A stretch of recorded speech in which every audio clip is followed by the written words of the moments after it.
Yeah, yeah, makinig kayo. Mula sa baba ito ang sigaw, sa loob ng malaking gusali. Hindi mga lingkod, kundi mga hayop, mga buhay.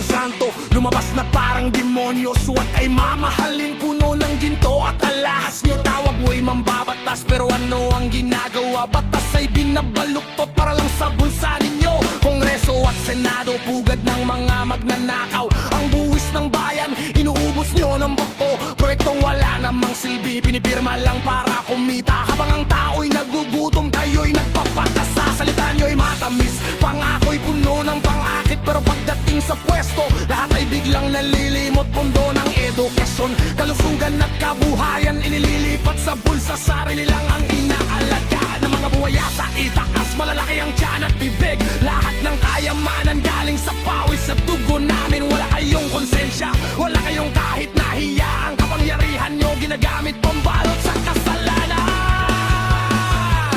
Mga buhaya sa Kongreso, mga buhaya sa Senado, lahat kayo'y sakin, puno ng kasakiman at gulo.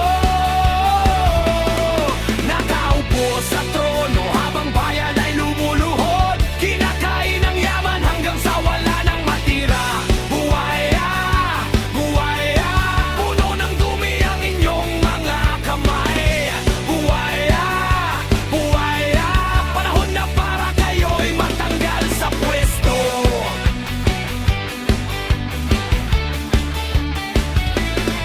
Nagkabatuhan ng putik, nag-aaway sa telebisyon, pero sa likod ng pinto nagkakasundo sa nakawin. Bilyon-bilyong piso nawawala sa ilang saglit. Wala namang nagtatanong, wala ring napaparusahan. Komite dito, komite doon, puro lang pagpapalabas. Ang tunay na problema, hindi nyo naman inaayos. Traffic, kahirapan, presyo ng pagkain na tumaas.